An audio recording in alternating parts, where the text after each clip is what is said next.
Welcome back to Nightly Nonsense, where we make some sense out of the nonsense. I want to go back. I want to go back in time. I want to do old school, back to the roots, back to the beginning. Nightly Nonsense, we started out somewhere along the line talking through the book of Esther.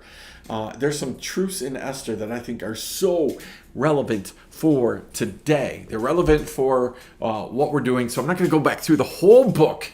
But I want to pull out just a few things in Esther this week that I think are important. You can send me the things that you think are important, and I can actually learn from you, right? There apparently are some people who, don't necessarily like always what we're doing down here, and that's okay, right? Give us your opinions, give us your thoughts, trash with us. Be brave enough to not just hit the dislike button or the unlike button or the unfriend button or any of the unbuttons. Put your opinion out there. Put your name with it, your opinion with it, and let us drash with you. I want to go to Esther. I want to go to chapter 1. All right. I want to go right at the very beginning, something super interesting, right? It says this starting in verse 1. Now, in the days of Xerxes, right? From India to Ethiopia, he reigned over 127 provinces. This was a very big empire. In those days, when King Xerxes sat on his royal throne in Susa, the citadel, in the third year of his reign, he gave a feast for all of his officials and servants. He gave a feast. Now I want to skip with me, right, to verse 7. It says this. Drinks were served in golden vessels of different kinds, and the royal wine was lavished according to the bounty of the king, and the drinking was according to this edict. There is no compulsion, for the king had given orders to all of his staff of his palace to do as each man desired. I want you to grasp this picture. Right? There's a very good likelihood that the vessels, the things that were being used, were a collection of gold and silver vessels from all the places that they had conquered.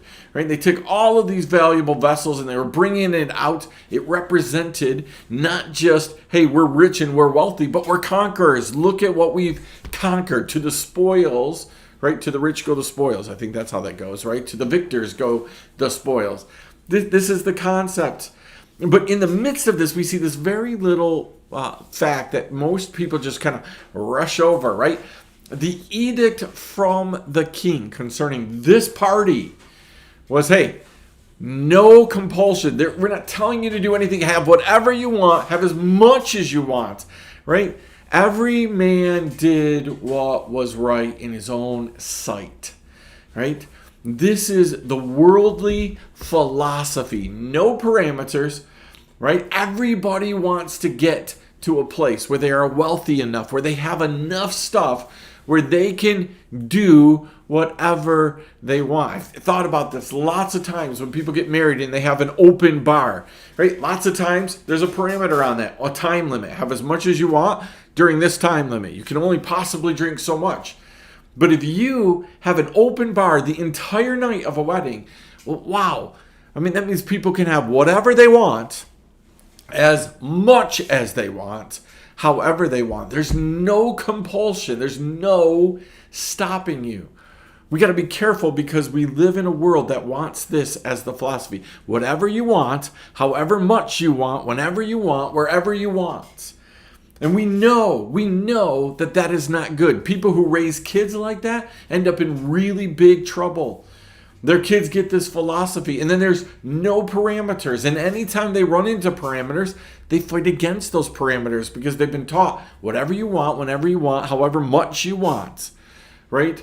This concept is right from the enemy. It's what he wants your life to be about. He wants you to work and to strive and to think about, I wish I lived in a world where I could have whatever I wanted, all the money, all of the things, right?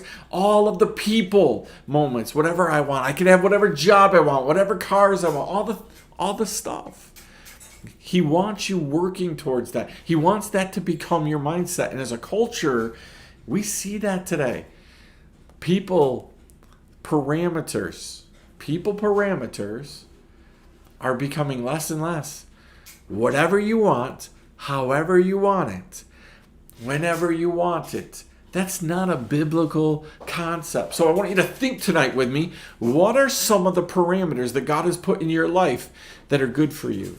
They keep you from having this mindset, right? You want more money, and God's saying, if I gave you more money, here's where you'd go with it. You want more people in your life, the right kind of people, the kind that are always exciting, always doing things. What if you had those people?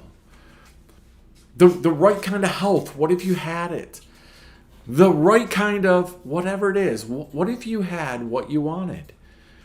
Is it possible that God is setting up parameters in your life so that you don't end up where this king is going to end up, right? Where you start making some pretty major mistakes that you actually have regrets from. So I need you to think about this. What are the parameters that God might be putting in your life to keep you from this? Right? To fight against this enemy process of what do you want, whenever you want it, however you want it, wherever you want it, all of those things. We love that lifestyle for forever and ever. We've admired, right? The lifestyles of the rich and famous. We would love to live like that. Right? It's funny. I want a castle. Can't wait to have my castle. But I don't want a castle so I can live a lifestyle of the castle.